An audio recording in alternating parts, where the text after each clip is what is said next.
There are moments in life when a joke turns into something else, something darker, something irreversible. I used to believe that laughter was the glue of a strong relationship, that a little teasing, a few pranks here and there could bring two people closer. But now, every time I hear someone say, "It's just a joke," my stomach twists, because that's what she said to me right before my whole world fell apart. My name is Liel, and for 10 years I thought I had a good marriage. Miriam, my wife, had always been playful, the kind of person who could turn a dull evening into something exciting with her unpredictable energy. She had this infectious laughter, a mischievous glint in her eye, and a way of making even the most serious moments feel light. I used to love that about her. Used to.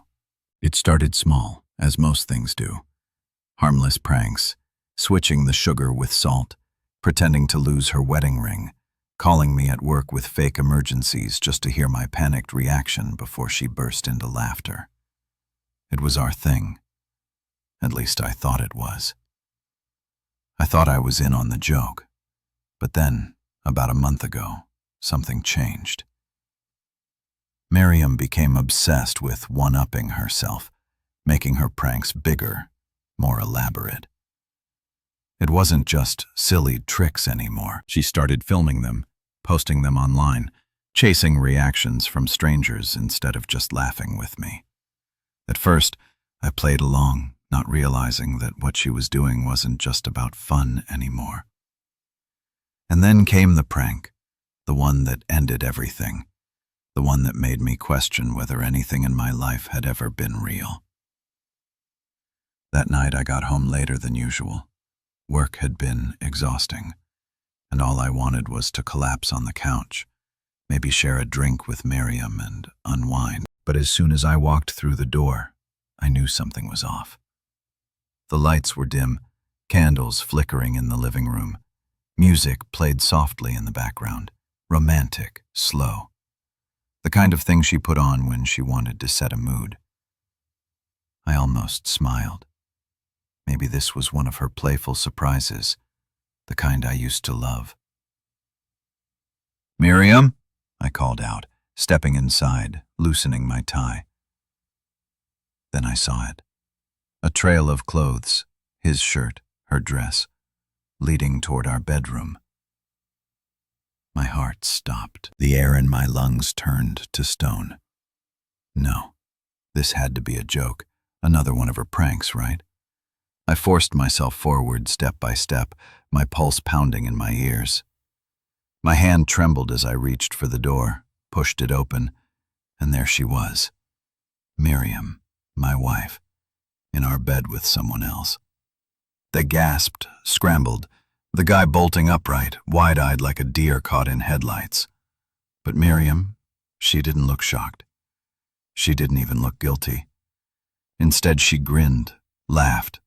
"Oh my God, Liel, you should see your face," she said between giggles. "You really thought I'd cheat on you?" I couldn't speak. I couldn't move.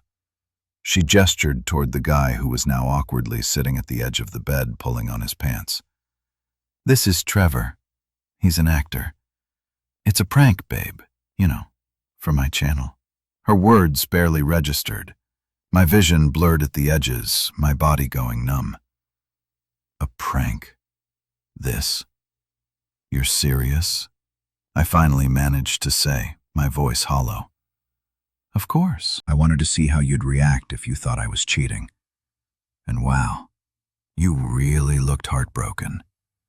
That was perfect. I recorded the whole thing, your entrance, your face, everything." She pointed to the corner of the room where, sure enough, a camera sat on a tripod, its tiny red light blinking. She recorded it. She set this up. She planned this for a video, for likes, for comments from strangers. My stomach twisted into knots, bile rising in my throat. I looked at the man, Trevor, or whatever his name was, and he had the decency to look uncomfortable. He mumbled something about needing to go, grabbed his things, and hurried out.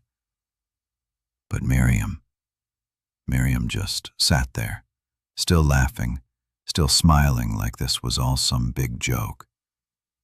And that's when I knew. Something inside me cracked, broke beyond repair. The woman I thought I knew, the woman I built a life with, she wasn't real. Or maybe she was, and I had just been too blind, too trusting, too stupid to see it. Miriam finally seemed to realize I wasn't laughing. Her smile faltered. "Oh, come on, babe, don't be mad. It's just a prank. You'll laugh about it later." No, I wouldn't. Because in that moment, standing there in my own home, looking at the woman who thought this was funny, I realized something painful, something final. I would never laugh with her again. I stood there, frozen, as the weight of the moment pressed down on me like a slow-moving avalanche. My ears rang with the echo of her laughter. Laughter as if what she had just done was some light-hearted joke, something I'd find funny once I cooled off. But there was no cooling off. There was no coming back from this. I wasn't even sure I was fully breathing anymore. It felt like my body had shut down, my mind trying to process the betrayal wrapped in the disguise of a prank. Miriam finally stopped laughing when she realized I wasn't reacting the way she expected. Maybe she thought I'd yell. Maybe she thought I'd storm out dramatically. Or maybe she thought I'd even laugh it off like some clueless fool. But I did none of those things. I just stared at her, at the woman I thought I knew, while something inside me broke beyond repair. She sighed, rolling her eyes, her body still draped in the sheet she had once called ours. "Liel, come on. It was a joke. You're acting like I actually cheated." She shifted, reaching for her phone on the nightstand. "You'll see when I edit the footage. The reactions will be hilarious. People love raw emotions like this." I took a step back, my body moving before my mind even caught up. I needed space, air, something that wasn't this suffocating nightmare. My voice, when I finally spoke, was quieter than I expected. "You filmed this for strangers online?" Miriam groaned, as if I was the one being ridiculous. "Liel, you're overreacting. It's not like I actually did anything with him. It was just a setup. And look at the content we got. Your reaction was priceless." She smirked. "I mean, you looked like someone ripped your soul out. It was perfect." Perfect. That word hit me harder than anything else. She wasn't just dismissing my feelings. She was admiring the pain she had caused, relishing in the authenticity of my heartbreak, because it would make good content. A video. A prank for her followers. And it was in that moment I realized how far gone she was. I turned and walked out. I heard her calling after me, but I didn't stop. My legs carried me through the hallway, past the framed photos of our so-called love, down the stairs and out the front door. The cold night air hit me like a slap, shocking my system back to life. I barely made it to my car before my hands started shaking. I sat there, gripping the steering wheel, trying to breathe through the whirlwind of emotions threatening to consume me. I wasn't just angry. I was something deeper, something I couldn't even put into words. I had been humiliated in my own home by my own wife. And for what? Clicks, views, comments from strangers. I didn't even know how long I sat there, but eventually my phone buzzed. A message from Miriam. "Babe, you're being ridiculous. Come back inside." I stared at the screen, the words blurring as my vision burned. It was as if she was incapable of understanding the magnitude of what she had done, as if she truly believed this was something that could just be laughed off like all the stupid little pranks before this. But this wasn't like before. I turned my phone over, screen down, as if that would block out everything. Her words, her betrayal, the sickening realization that I had spent years loving someone who saw me as nothing more than entertainment. Minutes passed, Maybe hours, I didn't know. But at some point I started my car and drove. I didn't know where I was going, I just knew I couldn't be there. I ended up at a motel just outside town, a cheap, run-down place with flickering neon lights that buzzed faintly in the night. The room smelled like stale cigarettes and regret. But it didn't matter. It was better than home. I threw my keys onto the table and collapsed onto the bed, staring at the ceiling as exhaustion settled deep in my bones. Sleep didn't come easy. Every time I closed my eyes, I saw her face, heard her laughter, replayed that moment over and over in my head like some sick, looping nightmare. But worse than that was the gnawing feeling in my gut, the realization that this wasn't just a bad night. This was the end of something. I didn't know what my next step was. Divorce? Separation? Could I even look at her again without feeling the weight of that betrayal? I didn't have the answers.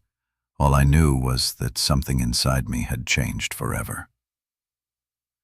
The motel ceiling was a dull shade of yellow, cracked in places, stained with the kind of neglect that told 1,000 untold stories. It was a place for people who needed to disappear for a night, a refuge for those escaping something or someone. And here I was, lying in a stiff bed that smelled of old linen and air freshener, staring at that ceiling as if it held some kind of answer. But there was no answer. Just the same hollow feeling gnawing at me. I had been married to Miriam for nearly a decade, 10 years of laughter, shared secrets, quiet mornings with coffee and inside jokes. It wasn't supposed to end like this. It wasn't supposed to feel like some stranger had taken over my wife's body and mind. Yet, when I replayed the moment in my head, I couldn't deny the truth. She had looked at me like I was nothing more than content, like my heartbreak, my devastation, was entertainment. I pulled out my phone. 27 missed calls, a dozen texts, all from Miriam. I hesitated for a second before opening the last one she sent. "Okay, seriously, you're making this a bigger deal than it is. It was just a prank. Come home." I gripped the phone tighter. How could she not see it? How could she not understand that what she did wasn't just a prank? It was humiliation. It was betrayal. And worse than that, it was intentional. She had set up the camera, had planned every second, knowing full well how I would react. And she didn't stop it, not when she saw the shock on my face, not when she saw the devastation. She had smiled through it, laughed even, because to her, my emotions were just fuel for engagement. I turned my phone off and tossed it onto the nightstand, trying to breathe through the tightness in my chest. I needed to think. I needed clarity. But my thoughts were a tangled mess of anger, confusion, and the aching realization that the woman I loved had crossed a line that could never be undone. I barely slept that night. Every time I closed my eyes, I saw the way she had grinned as she told me it was all for content. It wasn't just the act itself. It was the joy she took in it. The way she had been so completely detached from the reality of what she was doing to me. When morning came, I knew I couldn't just let this slide. I had to go back. Not to forgive, not to pretend like everything was fine, but to confront her, to get answers. By the time I pulled into the driveway, the sun was high in the sky. My hands felt like ice as I gripped the steering wheel, staring at the house that used to be my home. It still looked the same. Same porch, same neatly trimmed bushes, same stupid little wind chime Miriam had hung up last summer. But it didn't feel like home anymore. I stepped inside, the air heavy with tension. Miriam was waiting for me in the kitchen, dressed casually, her hair still damp from a shower. She looked up from her phone, her expression flickering between relief and exasperation. "Oh, thank God. You finally came back," she said, setting her phone down like this was just some minor disagreement. "I was starting to think you were really going to drag this out." I clenched my jaw, swallowing the anger rising in my throat. Drag this out? She leaned against the counter, arms crossed. Look, I get it. You were upset. But seriously, Liel, it wasn't that deep. You know I'd never actually cheat on you. I stared at her, barely able to process the words coming out of her mouth. Do you even understand what you did? She sighed dramatically as if she was the one who had been wronged. I made a mistake, okay? I shouldn't have recorded it. I see that now. I let out a sharp laugh, though there was no humor in it. That's what you think the mistake was? Recording it, not, setting up an entire scene where you made me believe you were cheating on me in our bed with a stranger. She threw up her hands. It was supposed to be funny, Liel. People do these kinds of pranks all the time. It gets views, engagement. You're acting like I actually did something unforgivable. I stepped forward, my voice dangerously calm. That's because you did. She blinked, as if I had spoken another language. Oh, come on, don't be dramatic. Something inside me snapped. I reached for her phone on the counter, unlocking it with the passcode I still remembered. My fingers moved on their own, pulling up her video drafts, and there it was. The video of last night. The footage of me walking into our bedroom, my face shattering in real time. She had saved it.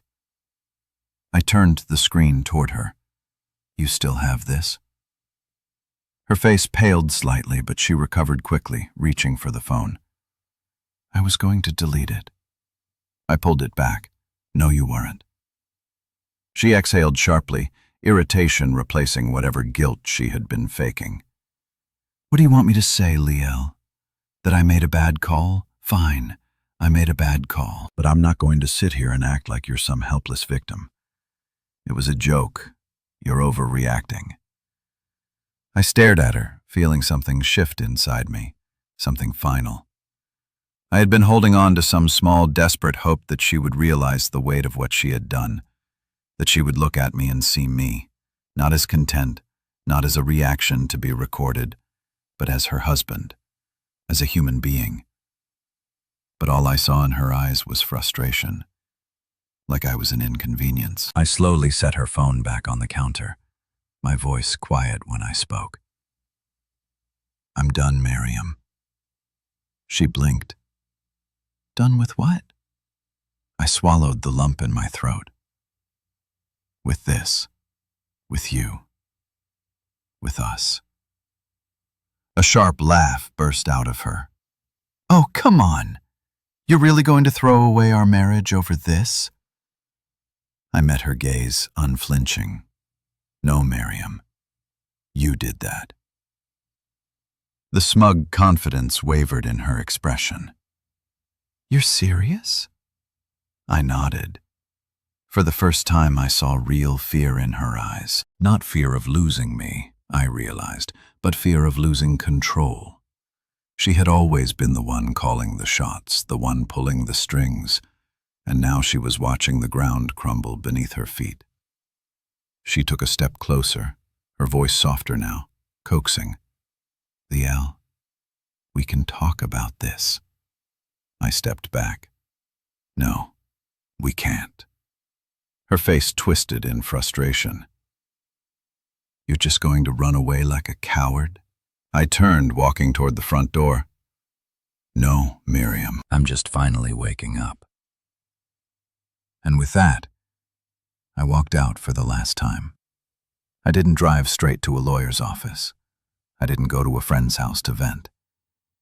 I just drove. For hours. The road stretched ahead of me, endless and quiet, while my thoughts twisted into something tangled and suffocating. The weight of what had just happened pressed down on me, turning my hands cold against the steering wheel. I had walked out, said I was done, and for the first time since this nightmare started, I actually felt like I meant it. But there was a part of me that still couldn't believe it had come to this, that Miriam had become someone so unrecognizable. I kept replaying her reaction over and over again, how she had laughed, how she had smiled while watching my heart break, how she had recorded it without a shred of remorse. It wasn't just that she had done something cruel. It was that she had enjoyed it. That realization sat in my chest like a stone. I finally pulled over at some roadside diner, the neon sign flickering against the deepening twilight. The place was nearly empty, save for a waitress who looked like she had seen too many long nights, and a guy at the counter nursing a coffee like it was the only thing keeping him tethered to the world. I slid into a booth, staring blankly at the laminated menu without actually reading it. A cup of coffee appeared in front of me before I even asked for it. The waitress, a woman in her late 50s with tired eyes but a kind smile, gave me a knowing look. "You look like someone who needs it." I forced a chuckle, though it sounded hollow. "That obvious, huh?" She shrugged, wiping down the table next to me. "You'd be surprised how many men come through here looking like the world just kicked them in the gut." I stared at the coffee, the steam curling upward, and exhaled slowly. Yeah, that sounds about right. She didn't ask me what happened. Maybe she'd seen enough men like me to know that some wounds don't need salt rubbed in them. Instead, she just gave me a small nod and walked away, leaving me alone with my thoughts. I should have been thinking about the next step, about what now, about where I would go, what I would do, how I would untangle myself from a life I had spent years building. But all I could think about was her, the way she had called me a coward, the way she had tried to gaslight me into believing I was the problem, that I was overreacting. And that's when it hit me. She wasn't just someone who had played a cruel joke. She was someone who had been like this for a long time. I had just been too blind, or maybe too in love to see it. I thought back to all the little things, the small, seemingly insignificant moments that I had brushed off over the years. The time she had joked at my expense in front of friends, making me the punchline of her stories. The way she had dismissed my feelings whenever I was hurt, always spinning it back on me, making me feel like I was being too sensitive. The way she had slowly shifted her priorities away from us and toward her followers. How had I not seen it before? I took a slow sip of coffee, my grip tightening around the mug. This wasn't just about the prank. This was about everything. Miriam had been testing my boundaries for years, seeing how much she could push before I finally snapped. And I had let her. I had been so desperate to keep the peace, to make her happy, that I had ignored the growing pit in my stomach. I had told myself that every little humiliation was just a joke, that every dismissive comment was just her being playful. But last night, that had been the final test, and this time, I had finally broken. I ran a hand over my face, exhausted down to my bones. I knew what I had to do.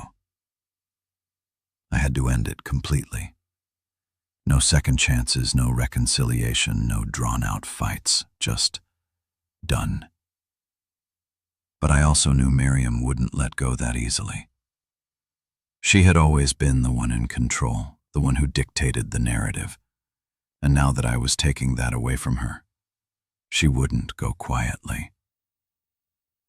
My phone buzzed on the table. I didn't even have to look to know it was her. But something in me snapped, and I picked it up anyway, swiping the screen open to read the latest message. "You seriously need to stop being dramatic. You're embarrassing yourself. Just come home and let's talk." I stared at the words, feeling an anger I hadn't let myself acknowledge before now. She wasn't sorry. She wasn't even trying to be sorry. She was mocking me, belittling me again. And suddenly, for the first time in years, I didn't feel weak. I didn't feel like the fool in her game. I felt free. I typed out a single response. "We're done." Then I blocked her number. I set the phone down, exhaling slowly. My hands weren't shaking anymore. This was it. The beginning of something new, something without her. And for the first time in years, I felt like I could finally breathe. The drive back to town was different. There was no anger fueling me, no frantic need to escape. I had already left. I had already made my decision. Now, it was just about following through. The cold morning air crept in through the cracked window, and for the first time in what felt like years, I actually felt it. I had been walking through life numb for so long, ignoring the signs, pretending I was fine. But now, with every mile that brought me closer to what came next, I felt more awake than I had in years. Blocking Miriam's number should have given me some relief, but I knew it wasn't over. Not with her. She wasn't the kind of person to let go without a fight. Not because she cared about me, but because she hated losing. And I wasn't just her husband.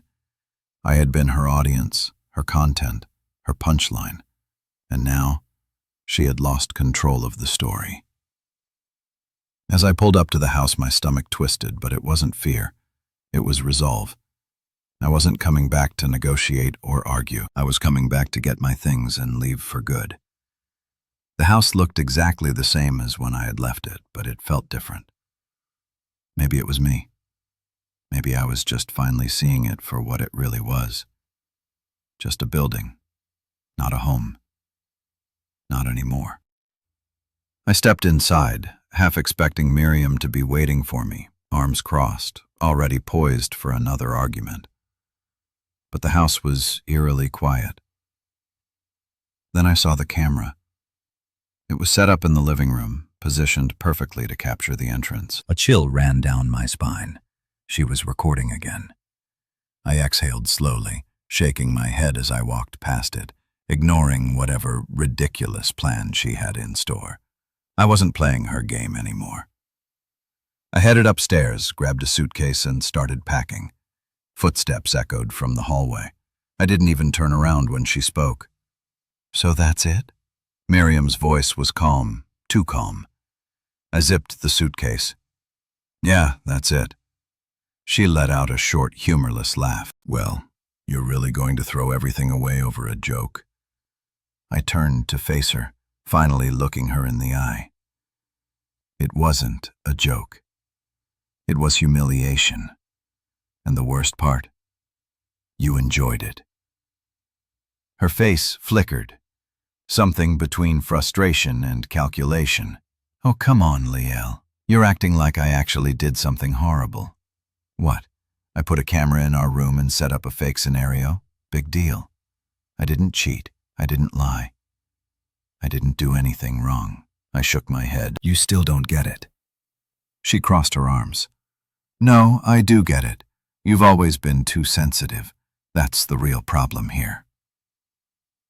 There it was. The same line she had used for years.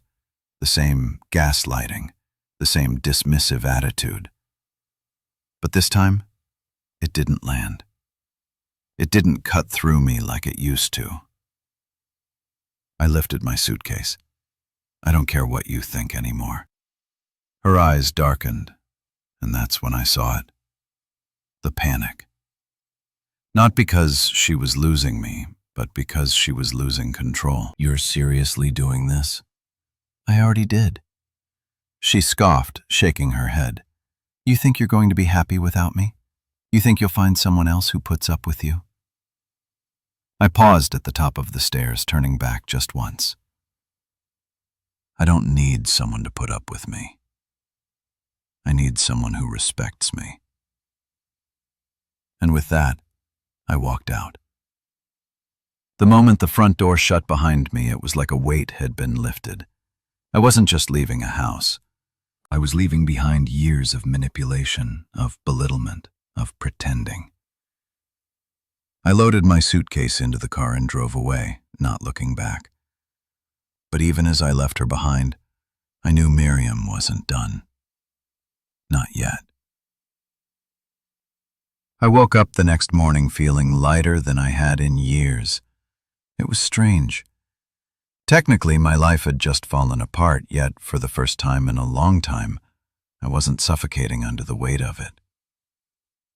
I sat in the small guest room Eli had set up for me, staring at my phone. Dozens of missed calls, messages from people I hadn't heard from in months. I didn't even need to check to know what they were about. Miriam had always been vocal, and now that I was out of the picture, I had no doubt she was controlling the narrative. I hesitated before finally opening a message from Corey, a mutual friend. "Hey man, hope you're doing okay. Just a heads up, Miriam posted something about you. People are talking. Might want to see for yourself." I sighed, running a hand over my face. I knew checking would do nothing but stir emotions I was trying to move past. But curiosity won. Her post was long and full of emotions. She talked about our relationship, how things had fallen apart, and how she was hurt by my decision to leave. But as I kept reading, I noticed something. She never actually mentioned the prank. Instead, she framed it as a case of us growing apart. She painted a picture of a marriage where we simply weren't on the same page anymore, where she had been left wondering what went wrong. And people believed it. "So sorry you're going through this. Stay strong. If he left that easily, maybe he wasn't the one. You deserve better, girl." I felt my chest tighten, but not with anger. This wasn't an attack, it was a rewrite, a shift in perspective. She wasn't painting me as a villain, just as someone who had given up. And while it wasn't true, I realized something in that moment. It didn't matter. I could spend weeks trying to clear my name. I could go online and tell my side of the story, try to explain what really happened. But for what? To win over strangers? To convince people who had already made up their minds? No. I was done fighting for people's approval. Instead of reacting, I put my phone down, got up, and took a deep breath.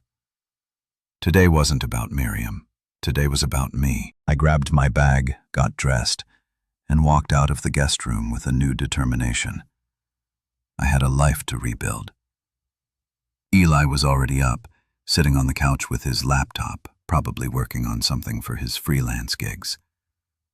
He looked up as I entered the kitchen. "You finally going outside today?" he asked, raising an eyebrow. I smirked. "Yeah, figured I should start acting like a functioning adult again."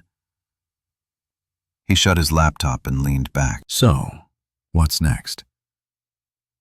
That was the big question, wasn't it? What did I do now? My entire life had been tied to Miriam for the past decade. Now I had to figure out who I was without her. "I need to find a place," I said finally. "A real one, not just a motel or your couch." Eli nodded approvingly. "Smart. Need help?" I exhaled. "Probably." The next few days were a blur of apartment hunting, paperwork, and job applications. I realized how much of my life had been built around the idea of us instead of just me. Even little things like choosing furniture or deciding where to eat felt unfamiliar. But in a way, it was freeing. For the first time in years, every choice I made was my own. Meanwhile, Miriam's online presence took a turn. She posted less frequently, and when she did, the energy wasn't the same. She was clearly trying to move on, just as I was. I thought about reaching out, maybe for closure, but then I realized I didn't need it. Closure wasn't something another person gave you. It was something you decided for yourself. And I had already made my decision. I was done looking back.